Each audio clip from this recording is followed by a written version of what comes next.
Isang nakakalungkot na balita nga dito mga idol sa guest team ng PBA na Bay Area Dragons dahil napagdesisyonan kahapon na buwagin na ang naturang kupunan. Nasorpresa nga ang mga players at ang coaching staff sa naging desisyon ng mga owners. Ayon sa source na ang itinurong dahilan kung bakit wala na ang Bay Area Dragons ay ang kakulangan sa financial. Malaking gastos din para sa Dragons ang pagkuha nila ng mga imports, lalo na ang mga former NBA players na sina Miles Powell at Andrew Nicholson.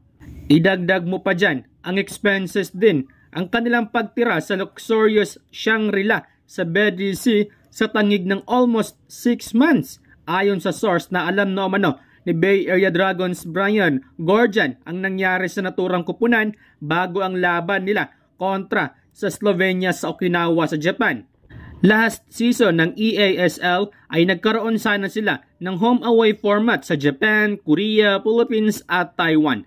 Dahil sa malaking expenses na mangyari ay napagkasunduan ng bawat bansa na sa Okinawa, Japan na lang gaganapin ang laban. At yun nga, nakuha nga ng anyang KJC ang kampyonado na kinabibilangan ni Renz Abando. Ang Bay Area Dragons ay nakabase sa Hong Kong. Last season ay naging bahagi ang Bay Area Dragons sa PBA Commissioner's Cup na kung saan ay nakaharap nga nila ang Barangay Ginebra sa finals na umabot sa Game 7.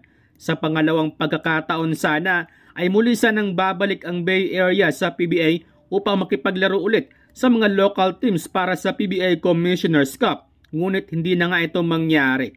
Sayang wala kasing permanent league para sa Bay Area. At talagang magastos din ang mangyari sa Dragons, Isipin mo, magbabayad ka ng renta sa isang luxurious na hotel. Bayad ka pa sa mga travel expenses ng team. Bayad ka pa sa mga players, lalo na ang mga imports, di ba? Sana, may mga mayayamang tao na mag-finance sa Bay Area Dragons upang mabuo ulit sila. Ang ganda pa naman ng binigay na laban ng Bay Area sa PBA. Lalo na noong Game 7 nila kontra sa Barangay Ginebra, na naging makasaysayang laban dahil sa dami ng nanonood sa laban na yon. Samantala, dahil sa nangyari sa Gilas Pilipinas na kung saan ay walang naitalang panalo sa FIBA World Cup at laglag na nga sila para sa kaisa-isang ticket sa Paris Olympics, ay nabuhay muli yung sinabi ni Coach Tom Baldwin na kung saan ay nareal talk nitong sabihin noon, ang laro ng Gilas Pilipinas ay mga larong kanto or street games lamang. Pakinggan natin ang kanyang sinabi. Who really don't know how to use their skill to help one another in their play. It's not that they're selfish. It's not that they don't want to do that. It's just that the culture hasn't evolved to allow them to do that. So they're in some ways they're victims of the culture.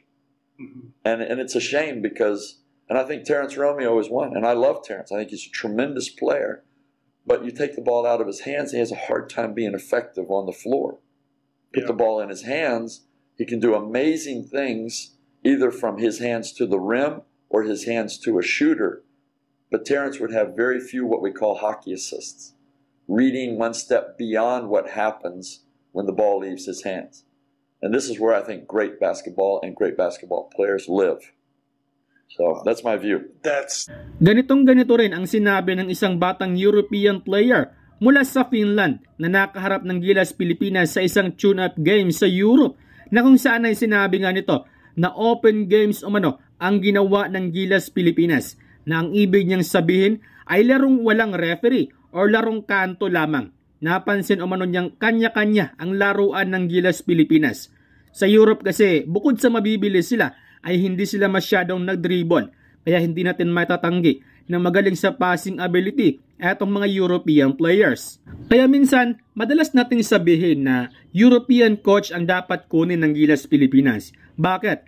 Kasi yung style kasi ng Europe ay unti-unti nang ginaya ng ibang bansa, lalo na ng USA. Kung makikita ninyo ang Team USA sa Jones Cup doon sa Taiwan, ay European style yung ginamit nila. Etong mga nakapasok naman sa second round ng FIBA World Cup ay mga European teams din ang mga ito. Kaya sana sa ating Gilas Pilipinas, lalo na sa SBP, ay gumising na po kayo. Nasa modernong panahon na po tayo. Mautak na po ang taong bayan.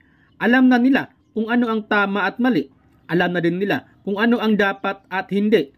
huwag nyo na pong gamitin ng all generation at iwasan nyo na rin po yung politika. Nakakahiya na po para sa bansa. Isipin nyo po, 1982, nabuhay muli ang history na posibleng hawakan ng Pilipinas na tanging host country sa FIBA World Cup na walang naitalang panalo.